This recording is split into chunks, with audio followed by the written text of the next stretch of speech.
갚아 주시옵소서. 또한 기도 제목이 있습니다. 모든 가족들 건강하고 행복하게 해주세요. 모두 하나님 안에서 지켜주시고 축복해 주세요라는 기도 제목이 있으니 이대로 이루어 주시옵소서. 건강하고 행복한 가정 되게 하여 주옵소서. 또 2024년에는 여호수아와 갈렙같이 담대한 믿음을 주시고 항상 쉴만한 물가로 인도해 주심에 감사할 수 있게 해주세요라는 기도 제목이 있습니다. 하나님, 여호수아와 갈렙같이 담대한 믿음을 주시고 항상 하나님의 쉴만한 물가로 인도해 주시는 하나님의 은혜를 체험하는 복된 가정, 자녀 되게 하여 주옵소서. 또한 남편과 사위가 전도, 아들 자격증 시험 합격, 딸 가정에 새 생명 주심을 기도한다는 제목이 있습니다.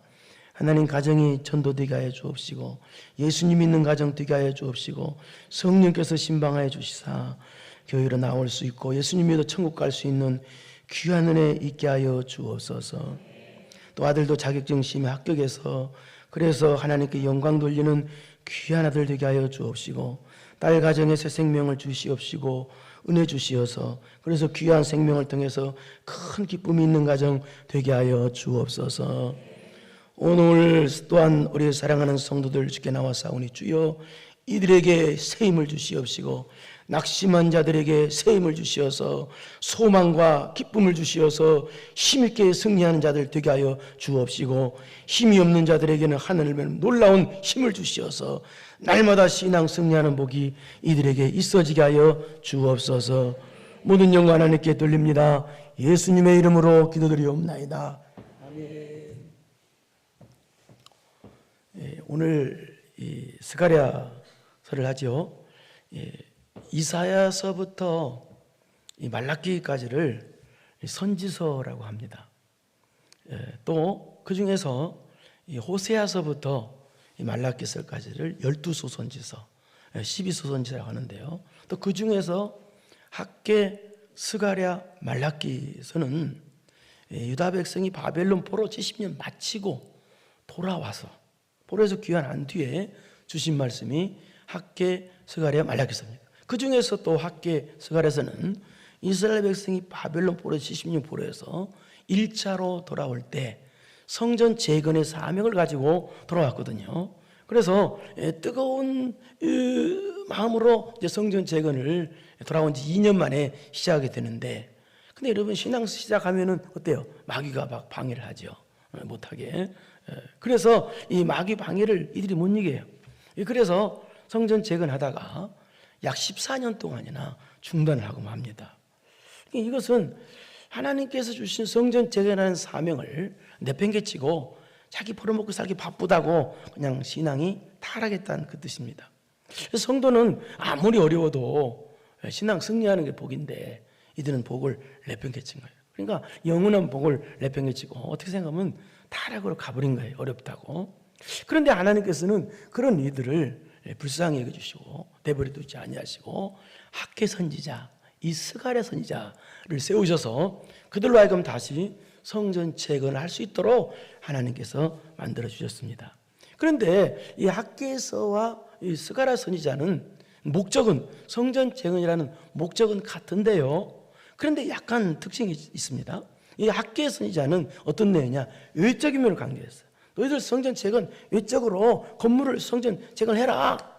책망을 하면서 강조한 내용이고, 이 스가랴서는 성전 재건을 하고 있는 성도들을 격려하기 위해서 주신 예언의 말씀이 또 스가랴서입니다. 그러니까 이 학개서는 너희들 왜 성전 건축하냐? 재건하면 그 복인데, 그래서 그 성전 재건을 중단하고 있는 사람들을 책망하면서 빨리 성전 재건해라 독려하는 내용이 학개서인데, 오늘 하는 스가랴서는 그것이 아니고요.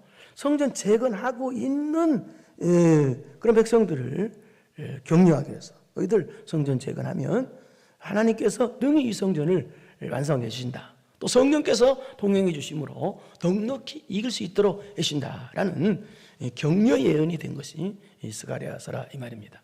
우리 스가랴서는 14장까지 있는데요. 크게 두 부분으로 나눌 수가 있습니다. 1장부터 8장까지는 성전 재건하고 있는 남은 자들을 격려하기 위해서 주신 말씀이고요. 그 다음에 9장부터 14장까지, 오늘은 우리가 14장이죠. 이 9장부터 14장까지는 어떤 내용이냐? 성전을 완성하잖아요. 앞으로 성전을 완성하면 성전 완성된 성전에 임재하실 메시아에 관한 예언의 내용이에요. 이 성전이 완성되면 이 성전에 임재하실 메시아에 관해서 내용이 9장부터 14장까지 내용이라고 말입니다. 그렇다면 하나님께서 왜 성전 재건을 하라고 하셨을까요? 성전 건물을 꼭 필요해서 그렇게 하셨을까요?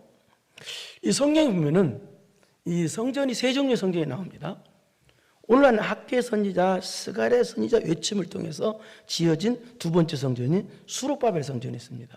첫 번째 성전은 솔로몬 성전입니다. 이 솔로몬 성전은 이 바벨론의 공격을 받아서 다 불타다 없어져 버렸어요. 그렇다면 왜 2차 성전을 수룹바벨 성전이라고 하느냐? 포로에서 1차 돌아올 때 수룹바벨이라는 사람의 로로 인도에서 돌아와서 종도 수룹바벨. 그래서 수룹바벨 인도에서 성전을 재건했기 때문에 2차 성전을 수룹바벨 성전이라고 합니다. 그리고 나서 세월이 흐르고 난 후에 그에 헤롯 대왕이 유대인의 환심을 사기 위해서 그 수룹바벨 성전을 거창하게 오랜 세월 동안 웅장하게 중축을 했습니다. 그 중축을 한 성전을 또 3차 성전 헤롯 성전이라고 합니다. 그런데 그 후 또 로마의 주 70년에 로마의 티투스 장군에 의해서 이 공격을 받아서 또 이 3차 성전인 헤롯 성전이 또 불타고 다 무너져 버립니다. 그래서 지금까지 2000년이 되는 지금까지 이스라엘은 예루살렘 성전이 없습니다.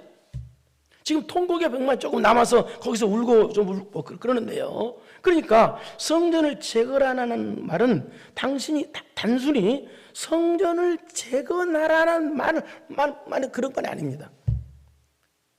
성전 대신 예수 그리스도를 회복하라는 말입니다. 예, 그런 의미예요. 그러니까 성전을 재건하라는 말은 무슨 말이냐? 성전을 보이는 외적인 성전도 재건하라는 뜻도 되지만 성전 대신 예수 그리스도를 재건하라는 말이고, 다시 말해서 우리 또 신앙을 회복하라는 말입니다. 그러니까 이 말은 또 다른 말로 말해서 어떤 말이냐?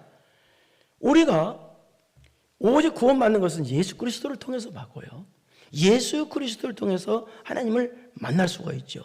그것을 가르쳐주기 위해서 이 성전 재건을 독려한 것입니다. 그렇다면 성전 대신 예수 그리스도라는 말은 무슨 말일까요? 이거 잠시 설명해 줘야 지금 제가 하는 말이 이해가 됩니다. 요한복음 2장 21절에 보면은 예수님 자신을 성전이라고 그랬어요. 내가 성전이라고 그랬어요. 그럼 구약의 성전은 오늘날 교회를 상징합니다. 오늘날 교회예요. 그렇다면 구약의 성전은 어떤 곳이냐? 예수 그리스도의 십자가를 상징하는 어린 양의 피를 가지고 들어가서 하나님과 만나는 곳이 그게 바로 구약의 성전이에요. 그런데 지금 신약은 어떻게 됐어요? 어린 양 대신 예수 그리스도께서 십자가 지심으로 죄 하나님과 막힌 담을 헐으심으로 죄를 해결해 주심으로, 그러므로 이제는 예수 그리스도 이름만 믿고 가면은 어떻게 해요? 하나님을 만날 수 있게 됐어요.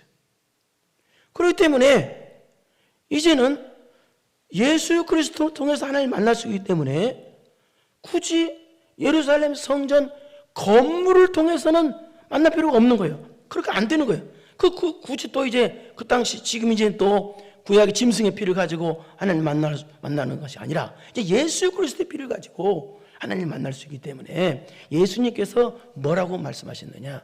성전을 헐라, 내가 사흘 만에 다시 일으키리라 라고 말씀하셔요. 그게 바로 그 말이에요. 그러니까 성전의 건물을, 예루살렘 성전 건물을 통해서 하나님 만나는 것이 아니라 이젠 바로 예수 그리스도를 통해서 하나님을 만날 수 있다. 그래서 그걸 말한 것이 성전 대신 예수 그리스도다, 내가 성전이다 라고 말한 거예요. 그래서 지금까지 이제는 이제 예루살렘 성전을 통해서 하나님을 만날 수 있는 것이 아니기 때문에 오직 예수 그리스도 통해서 하나님을 만날 수 있기 때문에, 그래서 지금 어떻게 됐냐? 그러기 때문에 지금까지 성전이, 예루살렘 성전이 필요가 없게 된 거예요. 안 지어진 거예요 지금까지. 만약에 예루살렘 성전 건물이 필요하다면 어떻게 되겠어요? 하나님께서 지금도 벌써 수백 번도 새롭게 짓게 만들어주셨을 거예요. 그러니까 내버려 둔 건 그게 아니다. 이제 하나님 만날 수 있는 길은 오직 예수 그리스도만 통해서다라는 것을 가르쳐주기 위해서 성전 건물을 지금까지 안 짓도록 하나님 그렇게 하신 거예요. 그러니까 지금 교회도 지금 이 교회도 예수 그리스도를 통하지 않는다거나 또 이 교회 주인이 예수님이 아니다. 그러면 교회가 아무 소용이 없습니다. 예수 그리스도를 통해서 또 예수 그리스도 주인일 때 교회가 존재하는 의미가 있는 거예요. 그래서 스가랴서는 어렵지만 이 스가랴서는 지금 한 말이 좀 어렵죠. 그렇죠? 네, 어렵지만 좀 들어보십시오. 그럼 뒤에 이해가 됩니다. 그래서 스가랴서는 바로 성전 대신 예수 그리스도를 회복하라라는 그런 의미로 성전 재건을 독려했고, 그러니까 무슨 말이에요? 성전 재건하라 그 말은 무슨 말이에요? 예수 그리스도를 회복하라는 거예요. 그러니까 이해되죠? 신앙을 회복하라 그런 의미로 했는데 스가랴서는 성전 재건하고 있는 성도들을 격려해주는 차원에서 그런 내용이다. 그래서 오늘 스가랴 14장이죠.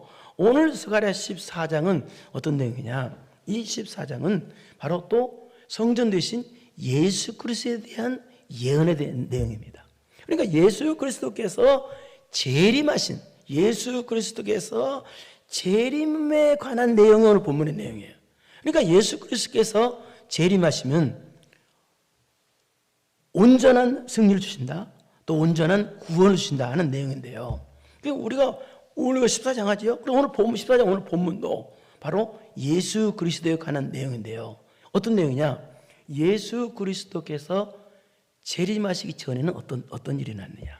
또 예수 그리스도께서 재림하시고 난 후에는 또 어떤 일이 일어났느냐는 내용이에요. 그래서 저는 오늘 본문의 내용을 통해서 예수 그리스도께서 재림하시기 전과 전에 후에 그런 내용을 통해서 이런 때 환난이 많이 때거든요. 이때에 우리가 오히려 복을 받는 오히려 은혜의 주인공이 되려면 어떻게 되느냐라는 내용을 본문의 내용이에요. 그러니까 이런 환난 때 오히려 복을 받으려면 어떻게 해야 되느냐? 첫째 따라서 합시다. 신앙 승리하는 남은 자가 되어야 된다. 한번 1절을 보겠습니다. 1절을 이제는 시작.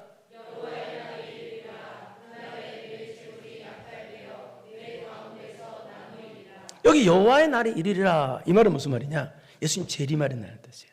근데 얘 재림하신 날에 그 날에 네 재물이 약탈된다는 거예요. 이 말은 문자적인 뜻은 유대 나라에 대적들이 침범해서 큰 환란이 있을 것이다. 영적인 의미는 예수님 재림하시기 전에는 큰 환란이 이 땅에 있을 것이다 라는 뜻이에요. 재물이 약탈된다는 뜻은. 그렇다면 왜 성경에 왜 이렇게 예수님 재림하시기 전에 이런 큰 환란이 있을 것이라고 예언의 말씀을 주셨을까? 그것은 바로 신앙 뭐예요? 이 땅에다가 소망 두고 살지 말라는 뜻이에요. 천국에다가 예수님의 재림에다가 소망 두라는 뜻이에요. 그러니까 성도는 이 땅에다가 소망 두는 걸로 사는 사람이 아니라 천국에 소망 두는 사람이다라는 뜻이고, 두 번째 뜻은 무슨 말이냐? 예수님 재림하시기 전에 큰 환난과 지진과 뭐 그런 기근들이 많이 지금도 있잖아요. 그런 환난이 있다는 것을 말한 이유는 이런 환난이 있다 할지라도 너희들은 믿음을 지키고 신앙 승리하는 남은 자가 되라는 거예요. 그러면 하나님이 지켜주신다는 뜻이에요. 그 말이 또 2절입니다. 한번 보세요. 2절 시작.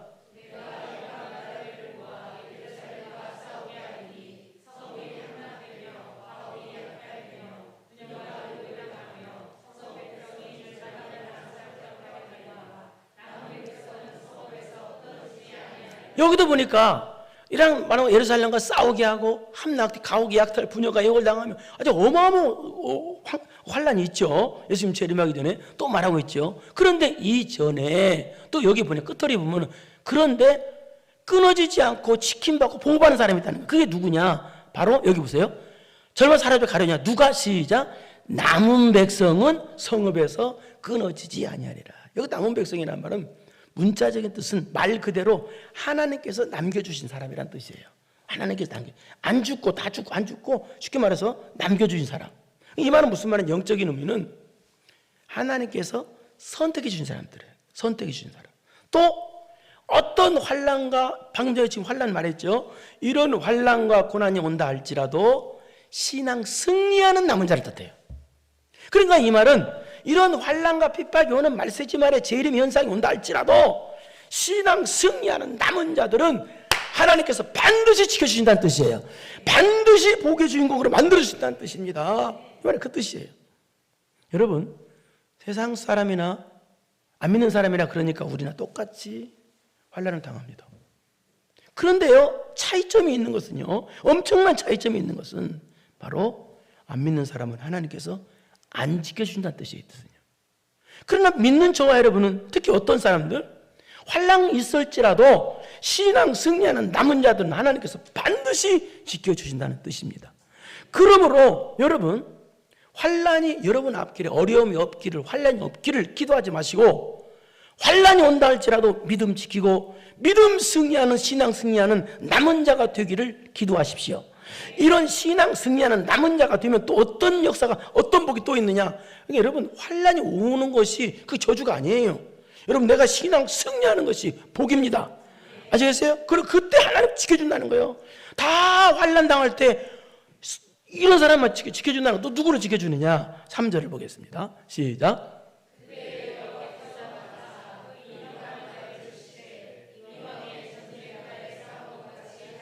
그때 여호와께서 나가사 그 이방 나라들 치시되 이왕의 전쟁 나라 싸움같이 하시다. 이 말은 무슨 말이냐? 자, 과거에 이스라엘을 쳐들어왔던 대적들을 하나님께서 대신 쳐서서 멸망시켰다는 거예요. 오늘날 예루살렘에 쳐들어온 대적들을 하나님께서 쳐서 싸우셔서 멸망시켰다. 이 말은 무슨 말이에요? 우리를 아무리 대적이 와도 우리를 대신해서 하나님 싸우셔서 우리 승리를 주신다는 거예요. 누구? 신앙 승리하는 남은 자에게. 여러분, 1517년 10월 30일이 마틴 루터가 천주교의 부패에 관한 내용을 요약해서 75개 조항으로 요약을 해서 발표를 함으로, 그래서 종교개혁을 운동을 시작하게 됩니다. 그래서 종교개혁 운동을 시작하자 그자 로마 교회로부터 어떻게 되느냐? 루터는 이단으로 정죄를 받게 됩니다. 그래서 이 이단으로 정죄를 받게 되자 그 당시 로마 제국의 황제가 찰스 5세에 있었는데요, 그 황제의 소환을 받아서 재판정에 출두하게 됩니다.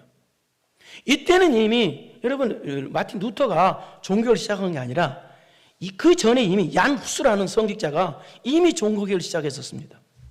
그런데 얀 후스도 역시 종교개혁을 시작하자 로마 교회로부터 이단으로 몰려서 끔찍하게 불에 태워 죽는 화형을 당하게 됩니다. 그러니까 이 마틴 루터도 이 황제의 소환을 받았다는 것은 화형을 당하는 지금 그런 엄청난 끔찍한 그 화형을 당한 위기에 처해 됐다는 얘기죠. 그래서 그러나 이 마틴 루터는 그럼에도 불구하고 그렇게 끔찍한 화형을 당할 것이 지금 뻔한 건데도 그럼에도 불구하고 재판정에 출두하면서 겁내면서 출두한 게 아니라 어떻게 출두하느냐? 담대히 믿음을 가지고, 자기가 마틴 루터가 작사 작곡 찬송가가 어떤 찬송이냐? 내주는 강한 성이요, 그 찬송이에요. 그 찬송가를 작사 작곡 그 찬송 부르면서 담대히 나갑니다. 내주는 강한 성이요, 방패와 병기 되시니 그 난란에서 우리를 구하내시리로다. 아무리 약한 대적마귀가 공격해 온다 할지라도 루터 혼자 힘으로는 이길 수 없지만, 그러나 나의 피난처 되신 예수님께서 나보다 먼저 앞장서 나가서 싸우셔서 그 때문에 아무리 악한 원수들이 대적해 온다 할지라도 해를 당하지 아니하고 나는 반드시 승리한다는 믿음을 가지고 담대히 나갔던 것입니다. 그래서 종교개혁을 승리로 이끌 수가 있었던 것입니다. 내주는 강한 성이요, 방패와 병기 되시니 그 난란에서 우리를 구하여 내시리로다. 내 힘만 의지할 때면 패할 수밖에 없도다. 힘있는 장수 나와서 날 대신하여 싸우네. 이 장수 누구냐? 주 예수 그리스도 만군의 주로다. 당할 자 누구랴? 반드시 이기리로다. 네. 여러분도 말세지 말에 이제 환난과 핍박이 많이 올 때입니다. 그때 복받아야 되잖아요. 여러분, 남들이 다 환난과 그때 복을 받고 은혜를 받아. 그때 복의 주인공 돼야. 그게 누구야? 신앙 승리하는 남은 자, 그렇다는 얘기예요. 4절을 보겠습니다. 4절 시작.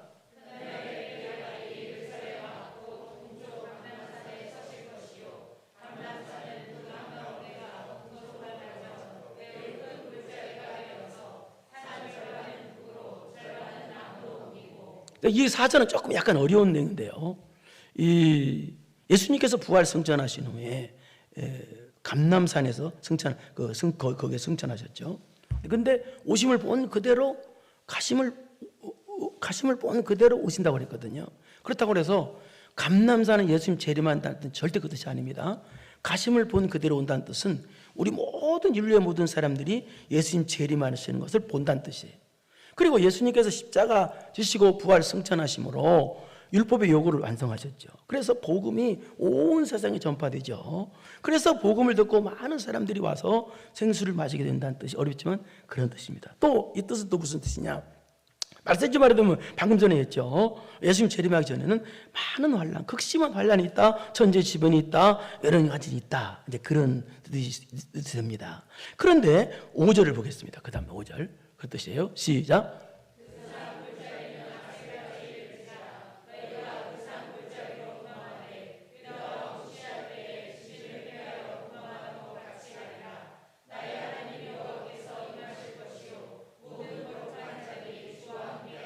여기 보니까 그 환란이 쭉 있는데 지금 계속 환란을 말하는 거예요. 예수님 재림하기 전에는 환란이 있다는 거예요. 그런 환란이 있는데 그 산 골짜기는 아셀까지 이르리라. 이 말은 여기 아셀은 감람산 끝지방이라고 그렇게 추정을 합니다. 이 아셀 어딘지를 모릅니다.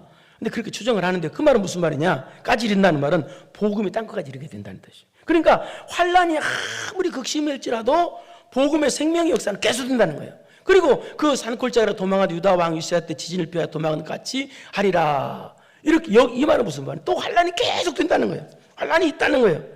그런데도 환란이 있지만 나의 하나님 여호와께서 임하실 것이요 모든 거룩한 자들이 주와 함께하리라. 이 말은 무슨 말이냐? 환란이 있지만 하나님의 택한 백성들 또 신앙 승리하는 나온 백성들은 하나님께서 반드시 함께해 주시고 승리해 주시고 동행해 주신다라는 뜻입니다. 그러니까 여러분 신앙 승리하는 건 그렇게 보는 거예요. 그리고 또 이제 그 재림하기 전의 상황을 또 말하는데요. 6절을 보겠습니다. 6절 시작. 여기 읽어보니까 어때요, 여러분? 딱 읽어보니까 이때는 죄가 관영하다는 걸 느낌이 오죠. 그날에는 빛이 없다, 광명한 것들이 떠난다. 이 말은 세상이 온통 어두웠다. 여러분 지금도 보면 어때요? 여러분이 성경의 시각으로 보면은요, 우리나라가 세계 1등으로 죄를 많이 짓고 있습니다. 너무너무 죄를 많이 짓고 있습니다. 아주 끔찍할 정도로 타락하고 있습니다. 그 죄가 너무너무 많아요. 이제 그렇게 가르쳐요. 말세지 말이 되면 이렇게 죄가 관영해진다는 거예요. 그 뜻이에요. 악한 사람들이 많아져서 죄가 넘치고 넘친다. 이제 그런 뜻입니다. 이게 지금 벌써 지금 2년이 지났는데요. 22년 10월 달에 이태원 참사로 꽃다운 젊은이들 156명이 사망을 한 사건이 있습니다. 저는 그때 그 사건을 보면서 지금도 생각하면 참 마음이 아프죠. 참 안타깝고요. 근데 그 사건을 보면서 무슨 생각을 했었냐면 그때 저 젊은이들 중에 과연 예수님 믿는 사람들은 과연 몇 사람이나 되었을까? 통계적으로 보면 우리나라에 젊은이들 중에 20대 청소년들이 교회 나와서 예수님 믿는 그것이 어느 정도 되냐? 3%에 불과하답니다. 3%. 그렇다면 복음화율이 아예 안 된 미전도 종족이라고 구분해도 돼요. 그 정도예요, 우리 한국이. 과거에 1천만 성도를 자랑하던 대한민국이 어쩌면 이렇게 됐을까? 참 가슴 아픈 일이에요. 요즘 젊은이들은요, 예배당에 와서 예배드리지 않습니다. 타락한 세속 문화에 완전히 사로잡혀 있습니다. 우리 교회 젊은이들이 나오는데요, 우리 교회 젊은이들은 대단히 훌륭한 사람들입니다. 앞으로 말세지 말에 우리 교회 젊은이들 복음의 파수꾼이 될 거라고 나는 믿고 싶습니다. 예. 그러나 지금 어때요? 지금은 세상은 온통 타락하고 사람이 너무너무 타락한 때예요. 이게 그 말입니다. 여러분 어떻게 해야 되겠습니까? 영적으로 신앙적으로 우리의 사명이 뭐라고 생각합니까? 우리도 같이 타락해야 되겠습니까? 아니잖아요. 여러분 신앙 승리하는 남은 자가 되기를 바랍니다. 그 다음에 7절을 보십시오. 시작.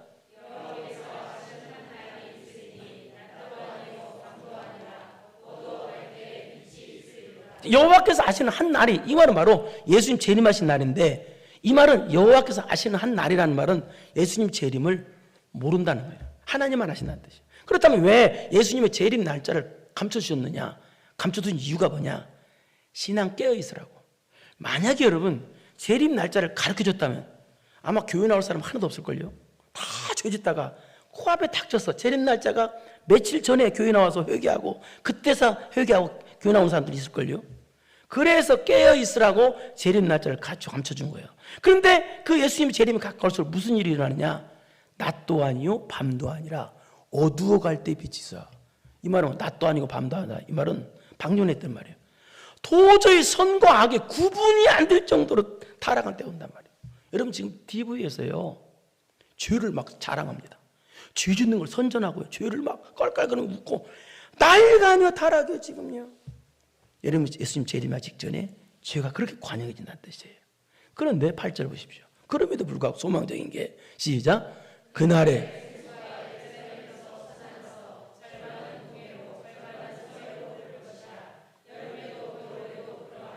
예, 이 말은 그런 날이 있음에도 불구하고 그날에 예수 재림하시면 생수가 예루살렘에서 솟아나서 흐른다. 이 말은 무슨 말이냐? 예수님 재림하시면 영원한 성령의 은혜 또 완전한 은혜를 주신다. 그런데 그 생수가, 여기 생수는 성령의 역사인데요, 어디서 나온다? 예루살렘에서 난다. 여기 예루살렘 바로 교회를 통해서 성령의 역사가 일어나서, 그래서 동해로, 절반은 동해로 절반은 서해로 흐른다. 여름에도 겨울에도 계속 그런다, 그런 뜻인데요, 이 말은 무슨 말이냐면 성령께서 진리를 가지고 성도의 생명을 살리는 복음의 역사를 계속해서 일어나가신다, 그런 뜻입니다. 그러니까 이 말은 무슨 말이냐? 말세지 말에 이렇게 타락하고 이렇게 죄가 관여하고 그런 때더라도 성령의 역사, 영혼 살리는 복음의 역사는 계속되니까 은혜의 문은 닫히지 않았기 때문에 여러분 어떻게 해요? 신앙 승리 못한다고 핑계대면 안 된다는 뜻이에요. 오히려 이런 환난 때에 성령의 역사는 더 많고 하늘문은 활짝 열려 있으니까 어렵다고 신앙 실패하거나 신앙 승리하지 못하면 안 된다는 뜻입니다. 이럴 때일수록 더 신앙 승리하는 남은 자가 되라는 뜻입니다. 여러분 신앙 승리하기를 바랍니다. 왜냐하면 하늘문은 계속 열려 있으니까요. 은혜의 문은 닫히지 않았으니까요. 그런 뜻입니다. 그 다음에 또 두 번째는 이런 환난과 핍박이 오는 마지막 때에 또 우리가 어떻게 해야 복을 받는 주인공이 되느냐. 그 다음에 9절부터 11절까지는 예수님이 재림하시면 어떤 일이 나느냐라는 뜻인데요, 따라서 합시다. 하나님을 나의 왕으로 모시는 삶을 살아야 된다. 이래야 된다는 9절 한번 보겠습니다. 9절 시작.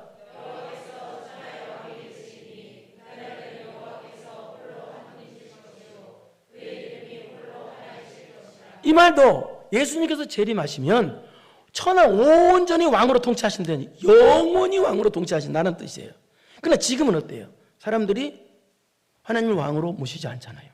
지금은요 하나님을 거역하고 돈을 왕으로 섬기고 명예를 왕으로, 사람을 왕으로 섬겨요. 그러나 우리 주님 재림하시면 하나님께서 영원토록 왕으로 계신다는 거예요. 그러니까 이 말세지 말에 이렇게 타락하고 환난이 많고 핍박이 많은 이 시대에 우리가 어떻게 하면 복의 주인공이 되느냐? 그러려면 하나님을 나의 왕으로 모시는 삶을 살아야 된다, 그 말입니다. 이스라엘 역사를 보면 왜 이스라엘 역사가 실패의 역사냐? 이스라엘 역사는요 하나님을 왕으로 모시는 걸 싫어했기 때문에 그래요. 그리고 대신 사람 통치, 사람 왕으로 사는 걸 좋아했어요. 그래서 그때부터 이스라엘은 실패로 갔고 그때부터 참 평안이 없었어요. 지금도 역시 사람들은요 사람 통치, 사람 왕의 통치를 받고 싶어 합니다. 그래서 선거에서 사람 잘 뽑으면은 잘 될 줄 알아요. 천만의 말씀입니다. 하나님을 나의 왕으로 모실 때 내가 잘 되고 여러분 가정이 잘 되고 국가가 잘 되는 것입니다. 사람을 왕으로 삼으면요, 사람은요 백성들에게 고통을 줍니다. 사람은 역사상 다윗왕 빼놓고요 모든 거의 99%가 왕들 전부 다 백성들의 고통을 줬지 은혜를 준 왕들이 거의 없습니다. 다윗왕도 일부분 고통을 주었어요. 그래서 사람이 은혜 주고 복 주는 것이 아니라 하나님만이 은혜 주고 복 주기 때문에 이런 말세지말과 이렇게 환난 때, 핍박이 있을 때, 어두워질 때 은혜가 현실되기 위해서는 하나님을 나의 왕으로 삼으라 그 말입니다. 하나님의 통치를 받으라 그 말입니다. 돈의 통치, 명예의 통치, 사탄막의 통치, 사람의 통치를 받지 말고 하나님의 통치를 받으라 그 말입니다. 이렇게 하나님의 통치를 받고 하나님의 왕으로 삼고 살면 어떻게 되느냐. 11절 보겠습니다. 11절 시작. 사람이 그 가운데 살면 다시는 저주가 있지 아니하니 예루살렘이 평안히 서리로다. 할렐루야. 우리 모든 영광 하나님께 돌립시다. 하나님을 나의 왕으로 지금 살면 저주는 없어지고 은혜만 있다 그 말입니다. 복의 주인공이 된다 그 말입니다. 여러분 지금은요 말세지말 예수님 재림하기 직전입니다. 말세지말의 시대에 살고 있습니다. 참 죄악에 관영한 어두운 시대에 살고 있습니다. 여러분 우리 그걸 알아야 돼요. 예? 그리고 또 앞으로 말세지말이 되면 어떻게 되냐, 또 핍박과 환난이 예수님 것 때문에 그런 일이 앞으로 닥칠 거예요. 어떻게 해야 되겠습니까? 이런 때일수록 우리는 어때요? 복의 주인공 되어야 됩니다.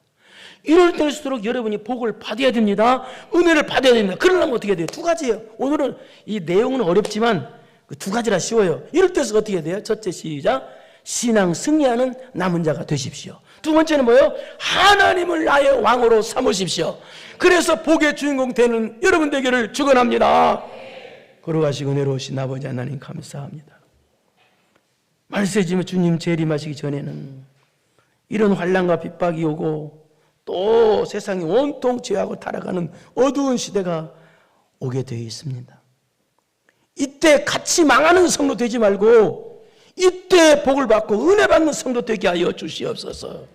그러기 위해서는 신앙 승리하는 신앙의 남은 자가 되어야 되고 하나님을 왕으로 모셔서 하나님의 온전한 통치를 받는 성도들이 되어야 될진데 하나님을 왕으로 삼고 신앙 승리하는 남은 자 되어서 환난 때에도 어두운 때도 복의 주인공들 되는 성도들 다 되게 하여 주시옵소서. 예수님의 이름으로 기도드리옵나이다. 아멘.